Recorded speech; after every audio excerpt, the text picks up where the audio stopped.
ხალხი რო ციხეში ზის. ჩვენ ვიცოდით რომ მათი ლიდერები მოსყიდულები იყვნენ. ყველა ჩვენი ლაივი ამაზე იყო, რომ აი ახლა მზადდება ფეიქ რევოლუცია. არჩევნების მერე დაიწყება ქუჩაში გამოსვლა და ხალხს დააჭერნებენ და მერე ვითომ ხალხი დამარცხდა, ქუჩაში არ გამოვიდა, ხოცებს გაუправებენ ხელისუფლებას. მოსყიდულია ესენი თქვენ გაქეზებენ, თვითონ იმალებიან ჭირვში.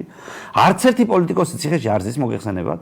მსახიობები, ვიღაც გულწრფელი ხალხი ზის ციხეში. შენ ხვდები რომ თუ გენერლები მოსყიდულია, აი შენ ომში არ შეიძლება წახვიდე მათთან ერთად. ეს ფაქტი იყო რომ ასე მოხდებოდა. ამიტომ დავდიოდით აქციაზე 2 კვირა რომ ეს არ მომხდარიყო ჩვენიანებს, ვისაც ჩვენი ჯეროდათ არ დამარცხნოდათ. ჩვენ არ გატყუებთ. ჩვენ თქვენი ბედით არ ვთამაშობთ. ჩვენ არ ვყიდით თქვენს მომავალს ხოცებთან ან ნაცებთან და ვისაც თქვენ მიყვებოდით, ვისაც თქვენ უჯერებდით, ვისაც თქვენ შემოხაზეთ, ეგ ხალხი მოსყიდულია და არაფერს არ აკეთებს იმისთვის, რომ თქვენ გარეთ იყოთ. მინიმუმ ტელევიზიას არ ხსნიან, საკუთარ ტელევიზიას მართლა, ლანძღვა და გინების გარდა სხვა არაფრისთვის არ ხსნიან.